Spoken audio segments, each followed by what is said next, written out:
भंडारा गोंदिया लोकसभा निर्वाचन क्षेत्र में आम चुनाव के लिए चुनाव अधिसूचना भारत चुनाव आयोग द्वारा प्रसारित की गई है और आचार संहिता तत्काल प्रभाव से लागू की गई है। चुनाव 19 अप्रैल को हुआ और वोटों की गिनती 4 जून को होने वाली है। इसी के मद्देनजर जिला दंडाधिकारी तथा जिलाधिकारी योगेश कुंभेजकर ने आपराधिक संहिता 1973 की धारा 144 के तहत 4 जून को ग्राम पलाड़ी में भंडारा गोंदिया लोकसभा चुनाव 2024 में वोटों की गिनती के केंद्र स्थान से 20 मीटर परिसर में किसी भी सार्वजनिक या निजी स्थान पर निम्नलिखित कृत्यों पर प्रतिबंध लगाया गया है। कोई भी व्यक्ति मतदान केंद्र के प्रवेश द्वार या उसके आसपास किसी भी सार्वजनिक या निजी स्थान पर किसी ऐसे उपकरण का उपयोग या संचालन नहीं करेगा जो मानव आवाज को बढ़ाता है या पुनः पेश करता है, जैसे कि लाउडस्पीकर या माइक्रोफोन आदि। प्रतिबंधित क्षेत्र से अधिक दूरी से ध्वनि प्रोजेक्ट या उपयोग किया जाता है तो इसे भी अपराध माना जाएगा। ट्रैफिक डायवर्जन आदि पंजीकृत स्थान से 200 मीटर के दायरे में किसी भी प्रकार का कोई वाहन नहीं लाया जा सकेगा।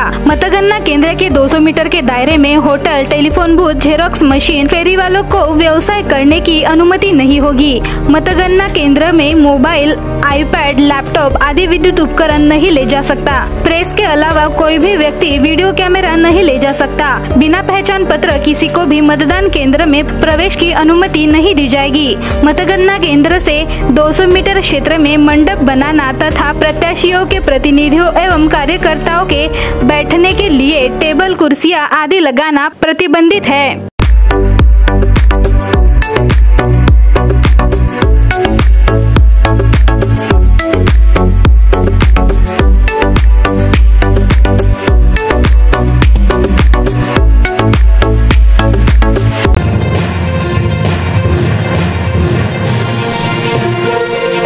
भारतीय जनता पार्टी का प्रत्येक कार्यकर्ता पार्टी की ताकत है। सांसद सुनील मेंढे ने लाखांदूर में आयोजित बैठक में अपने विचार व्यक्त करते हुए कहा कि इन कार्यकर्ताओं के भरोसे ही चुनाव में जीत का सपना साकार होता है। लोकसभा चुनाव के बाद भाजपा पदाधिकारियों और कार्यकर्ताओं से संवाद के लिए लाखांदूर में बैठक हुई।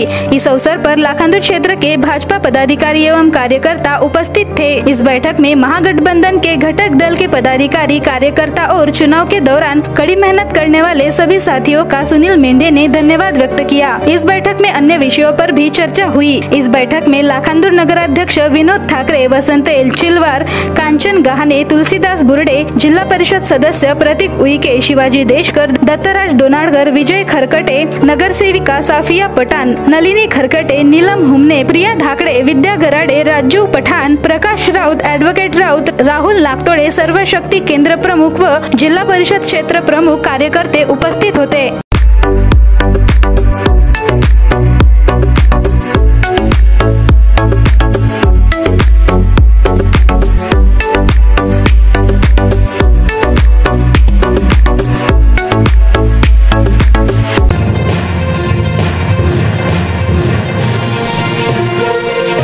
राज्यात अनेक जिल्ह्यांमध्ये पाणी टंचाई, चारा टंचाई यासारखी भयावह परिस्थिती निर्माण झालेली आहे। पण ही सरकार जनतेच्या प्रश्नासाठी आचारसंहितेचे कारण पुढे करत आहे। लोकांच्या दारोदारी मतांसाठी फिरणाऱ्या सरकारला जनतेचे प्रश्न सोडविण्यासाठी आचारसंहिता का लागते, हा खरा प्रश्न आहे।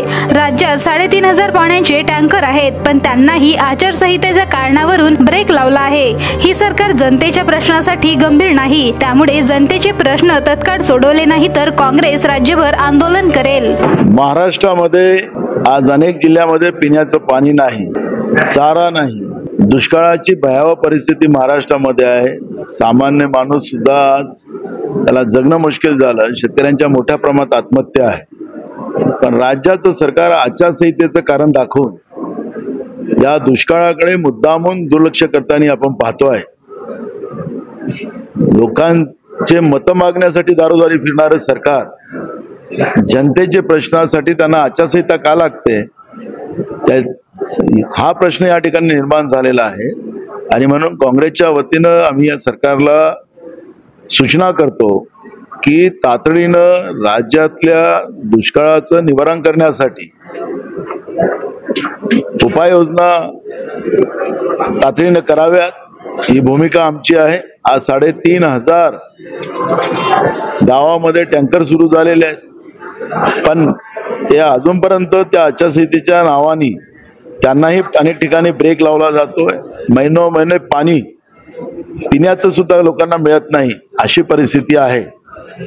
आणि म्हणून हे सरकार गंभीर नाही आहे, पण या सरकारला वठणीवर आणण्यासाठी वेळ आलं तर काँग्रेसला आंदोलन करावं लागेल, तर महाराष्ट्रभर काँग्रेस आंदोलन करेल। पण जनतेच्या प्रश्नावर आचारसंहितेच्या नावाने सरकारने दुर्लक्ष करू नये ही आमची भूमिका आहे। आणि काँग्रेस मोठं आंदोलन महाराष्ट्रामध्ये सरकारने हे सगळं या दुष्काळावरचं निवारण करण्यामध्ये सुरुवात केली नाही तर करेल।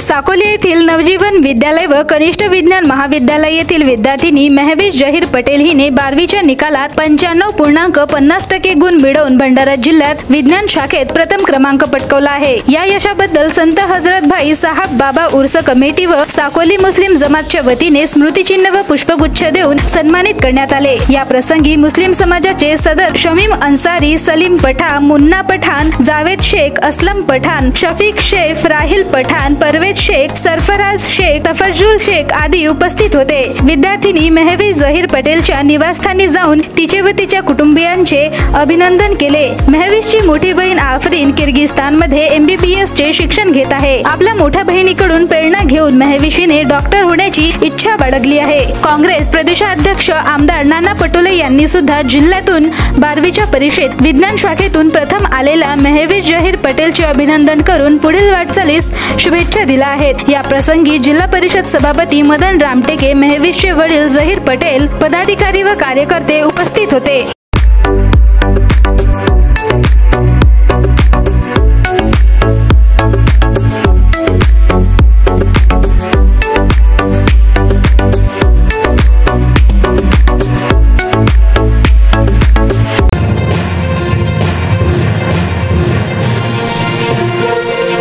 जगाला शांतीचा संदेश देणारा तथागत भगवान गौतम बुद्ध यांच्या 23 मेला संपूर्ण देशात जन्मदिन बुद्ध पौर्णिमेला साजरा केला जातो। याच दिनाचे औचित्य साधून गोंदिया शहरात देखील बुद्ध पौर्णिमेच्या वतीने तथागत गौतम बुद्ध यांचा जन्मदिवस साजरा करण्यात आला। यावेळी गोंदिया विधानसभा क्षेत्राचे माजी आमदार गोपाल अग्रवाल यांच्या वतीने रॅलीत सहभागी झालेल्या लोकांना थंड पेयाचे वितरण करण्यात आले, तर गोंदिया शहरातील 2000च्या वर बाईक चालक, महिला, पुरुष मंडळी सहभागी झाले होते।